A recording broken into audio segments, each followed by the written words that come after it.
আপনারা দেখছেন প্রিয় চিত্রসাথী নিউজ। টেনিস হলো একটি র্যাকেট খেলা যা হয় একক প্রতিপক্ষের বিরুদ্ধে অথবা দুইজন খেলোয়াড়ের দুটি দলের মধ্যে খেলা হয়। তেমনি মোট 8টি দলকে নিয়ে টেনিস খেলার আয়োজন করলো শ্যামবাজার টেনিস ক্লাব ও ইকিউনাক্স। স্থানীয় দেশবন্ধু পার্কের টেনিস ক্লাবে 3 দিন ধরে এই খেলার আয়োজন করা হয়েছে, যার উদ্বোধন হয়ে গেল 5ই জানুয়ারি। উল্লেখ্য, উক্ত ক্লাবের 100তম বর্ষের উদযাপন উপলক্ষে এই সুচারু আয়োজন বলে জানালেন ক্লাবের সম্পাদক রাজীব গায়েন। অনুষ্ঠানে অতিথি হিসেবে উপস্থিত ছিলেন ইউকের deputy high commissioner Andrews flamingos, ছিলেন স্থানীয় 12 নম্বর ওয়ার্ডের পৌরমাতা ডক্টর মীনাক্ষী গাঙ্গুলি সহ ডক্টর দীপক চক্রবর্তী, মিহির মিত্র, বিনোদ চোখ প্রমুখ বিশিষ্টজনেরা। এই খেলার শেষে থাকছে নামি দামি পুরস্কারও। টেনিস খেলা বাংলার বুকে এইভাবে এগিয়ে চলুক, এই শুভেচ্ছা রইল।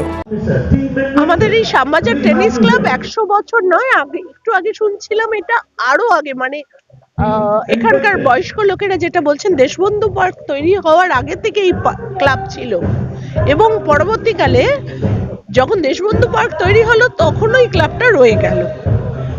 এই যে একটা ঐতিহ্য, সেই ঐতিহ্যটাকে আজকে রাজীব এবং তার টিম ধরে রেখেছে। গেল প্রায় 6 মাস ধরে প্রস্তুতি পর্ব চলছে। প্রস্তুতি পর্বের যেখানে যেখানে যা প্রয়োজন যতটা পেরেছি সহায়তা করেছি এবং এটা একটা টিম ওয়ার্ক। যে কোনো ক্লাবের খেলা মানে শুধু খেলা তো নয়, ব্যাকগ্রাউন্ড ওয়ার্কটা একটা বড় টিম ওয়ার্ক। খুব ভালো লাগছে, ওরা সুন্দরভাবে করতে পারছে। আর আগামী 3 দিনের জন্য অনেক শুভেচ্ছা। What your message in?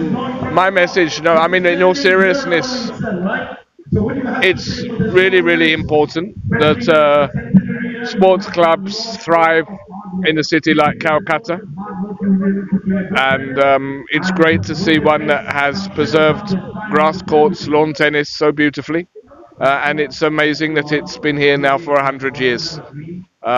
You know, when this club came into being 100 years ago, it was just 41 years, 5 months and 4 days since the first game of what is now known as lawn tennis took place in the UK in a town called Leamington Spa on the outskirts of a city called Birmingham, where the rules of present day lawn tennis were effectively drawn up.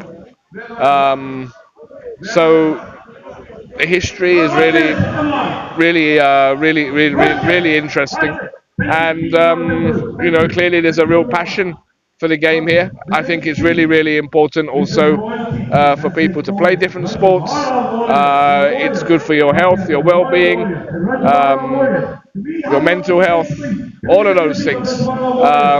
So I really do congratulate everybody who's kept this club going for so long to reach such a milestone occasion, and may the club continue to prosper for the next 100 years too. দিন ধরে আমাদের ইচ্ছে ছিল যে আমাদের club Kolkata second club, south ক্লাবের পরে যেটা 100 বছর করছে এবং নর্দার্ন পার্টে আমাদের ক্লাব আছে, so that's why we have given our team the name the Northern bridge. এবং সারা কলকাতার সমস্ত বড় বড় ক্লাব থেকে প্লেয়াররা খেলতে এসেছে। ফর দ্য নেক্সট 3 days আমাদের অনেক আনন্দ হবে, মজা হবে, and we are going to rock. We are going to rock. দল খেলছে কটা দল? টোটাল 8টা দল খেলছে। তারা কি সব বেঙ্গলের, মানে কলকাতা?